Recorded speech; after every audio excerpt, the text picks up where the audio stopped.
Nazdar, nazdar. Zdravím všetkých priateľov dobrej hudby a fanúšikov stránky Jimmy Market. Dneska by sme si mohli povedať niečo zaujímavé o tom, na čo je dobré nahrávanie. Čo myslíte, na čo je dobré nahrávanie? Okrem toho, že z nahrávania si získate nejakú kazetu alebo teda nejaké CDčko, určite vás málo ktorých napadne, že nahrávanie je proces veľmi vzdelávací a pravdovravný. Pri nahrávaní sa totižto ukáže reálny fakt, pravda o vás, v akom stave nacvičenosti ste, alebo teda pripravenosti na nahrávanie. Tam sa proste ukáže každá vaša chybička. Kľudne samozrejme môžete to mať aj nacvičené, ale vždycky sa niečo nájde také, čo vás prekvapí milo, ale hlavne veľmi častokrát nemilo. Nahrávanie je veľmi taký duševný, kreatívny, krásny proces a mali by ste si ho hlavne veľmi užívať. To je podľa mňa prvotná vec, s ktorým by ste mali vstupovať do nahrávania alebo do tvorby nejakého nosiča. Čiže prvé hlavný taký blok celého toho je pravda o vás. Jasná, zreteľná a myslím si, že tam odpadnú potom aj také nejaké ruchy o tom, že niekto sa s niekým dohodol a hrajme to takto a takto. Skrátka, tam má každý svoju stopu a je tam jasno vidno, že kto je ako na to. Častokrát sa stane, že príde kapela, ktorá v skúšobni to má nacvičené, sú prichystaní, majú 5 skúšiek pred nahrávaním.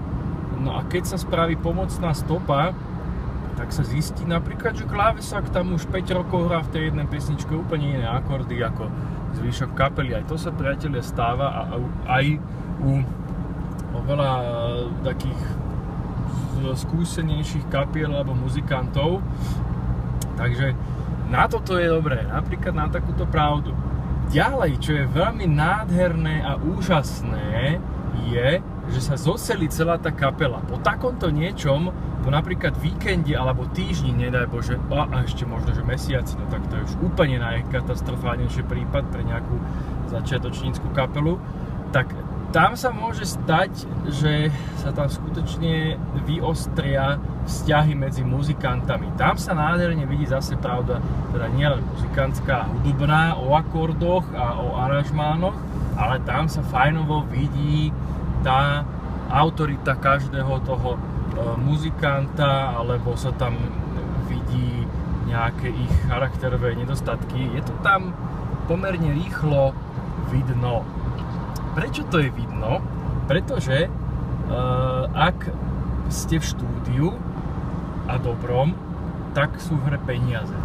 Treba za všetko platiť a doporučujem vám to takisto robiť, ak ste v štúdiu. Ak chcete robiť nejaký dobrý zážitok, hudobný alebo projekt, treba jednoducho si vybrať také štúdio, kde sa za to platí. Pokiaľ vám to spraví kamarát na nejakej zvukovke, tak môže byť, ale to by som dal skutočne len pre také super amatérske využitie. Ak sú v hre peniaze, tak sa tam okamžite ukazujú charakterné vlastnosti jednotlivých členov a väčšinou to vie byť také, že ja som nahrával bicie chvíľu a ty už sa s tou gitarou drbeš 5 hodín a takto to tam celkovo je. Čiže ja by som doporučoval, ak teda sa ide nahrávať, spraviť si nejaký budget, ale aj prestrelený. Napríklad kapela si povie, že chceme do toho 500 €. Zoberte si 1000 a užite si to naplno. Nikoho nezabije, podľa mňa, ak ste 4, bežte na brigádu do Kauflandu, za mesiac máte každý 300 €, máte 1200 € a krásne máte z toho zážitok na celý život. My sami sme to pred nejakými možno 15 rokmi tak robili s kapelou. Bolo to náročné, určite. Tie prachy sme neprepili, neprefajčili, ale venovali sme ich do toho a doteraz máme na to celkom príjemné spomienky. A tá zvuková stopa, to CDčko z toho samozrejme je také, aké je, ale je to fajn, že to človeku zostáva taký nejaký príjemný zážitok z toho.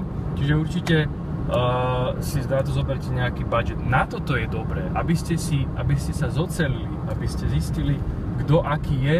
Pokiaľ máte začiatočnícku kapelu a vidíte napríklad, že prvý deň ste sa už pohádali v rámci peňazí, tak ja byť na vašom mieste, ďakujeme, dovidenia, odchod.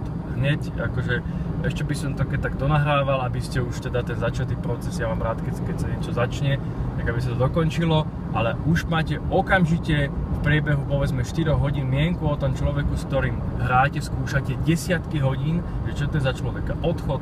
Radšej by som si zobral gitaru, looper, hral by som sám ako s niekým takýmto byť v kapele, kto rieši toto. Takže to máme takto zhrnuté. Ďalej, pre veľa muzikantov je zaujímavé a prvýkrát sa stretnú so zvukovými možnosťami v tom štúdiu. To znamená, niekto napríklad zistí, že sa dá použiť aj hal alebo nejaký efekt na jeho spev a je to fajn, úžasne to pasuje do tej muziky a potom to môžete teraz s tým pracovať na nahrávke, alebo to môžete používať aj na živých vystúpeniach. Fakt málo kto vie, že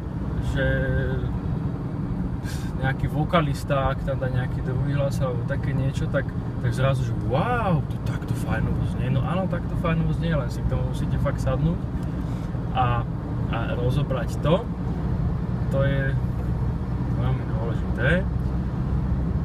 Ďalej, čo by sa také dalo ešte povedať, na čo je dobré nahrávanie.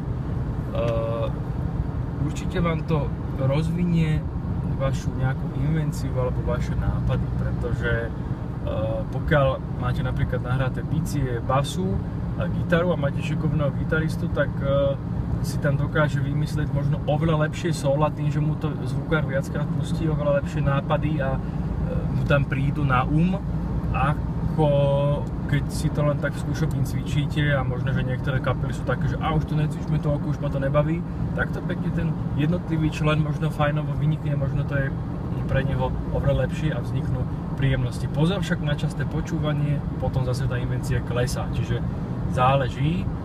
Určite sa tam dá v tom štúdiu aj pekné momenty zachytiť hudobné, pretože je tam na to možnosť, dá sa to prehrávať viackrát.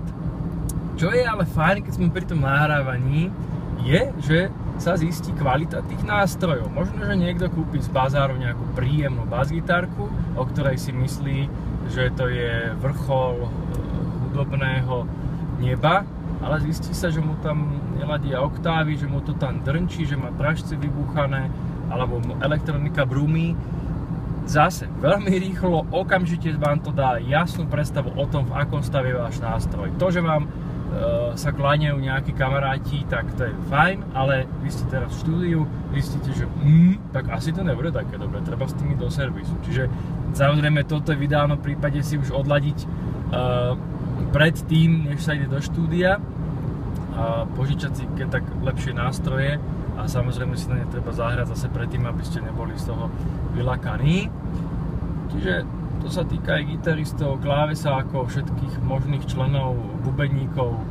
Bubeník zistí, že v skúšobne mu to hraje perfektne, tie bicie, pretože tá skúšobňa má napríklad 4x4 metra, že keď je v nejakom štúdiu, tak zrazu, že ale mi to takto neznelo. Nuž. Takže zase, všetky také vrzgačky, pedále, to všetko tam neuveriteľne je počuť každá jedna záležitosť. Takže zase pravda. Čo je v poslednom, neposlednom, alebo v prvom rade je veľmi dôležité to, že počujete názor nejakej nezaujatej osoby. To znamená napríklad zvukára. Ten je nezaujatý, jednoducho on tam je prichystaný, on to počuje možno prvýkrát a on vám automaticky povie, že tak toto teda nie, alebo že áno, že je to v pohode a všetky vaše vymyslené nejaké nápady a domnienky možno, že razom zotrie a treba sa na to pripraviť, že zase to môže byť nepríjemné. Ľudia vám môže povedať, že tak táto chalani alebo babi pesnička je brutálne zlá. Fakt, prosím, nie. On vám to určite rád nahrá, ale tí zvukári a ľudia z tohto fachu vedia, že vedia približne posúdiť, čo má nejaký potenciál, či vám to sedí nahlas, či to má hlavu a petu. Takže určite si nechajte poradiť a častokrát sa stáva, že z 15 pesničkového CDčka sa spraví pri najlepšom 2 dobré pesničky s otratými ušami.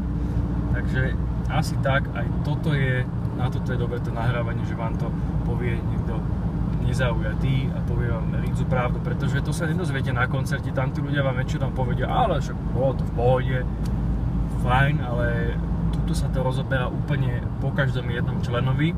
Takže zase je to pre vás obrovská škola, je vám to na úžitok, čiže vôbec sa nemusíte byť smutní z toho, že by napríklad to CDčko nebolo dobré alebo úspešné, to je vysoká pravdepodobnosť, ale hlavne si zoberte z toho to, že ste sa dúfam dobre zabavili pri tom nahrávaní, veľmi veľa ste sa naučili o sebe, ale aj o vašej hudbe, ako ju stavať, takže na toto je podľa mňa dobré nahrávanie. Možno so mnou nikto nesúhlasí, ale ja mám z toho taký dojem, že toto pre mňa vždycky bolo hlavné a potom väčšinou tá kapela, keď to ide zo štúdia, tak je o jednu triedu automaticky po tom víkende alebo týždni vyššie od toho, než tam bola, pretože tí ľudia sa konečne počujú, konečne to môžu rozobrať v kľude, majú na to čas a to kedy väčšinou v skúšobni takéto aranžérske veci, akože robí sa to, ale nie určite do takých detailov ako nahrávacom štúdiu. Verím, že vám to pomohlo, dúfam, že sa vidíme na nejakom z koncertov a napíšte keď tak dolu pod video alebo pošlite link na nejakú vašu nahrávku. Hlavne sa bavte, má to byť sranda. Majte sa krásne.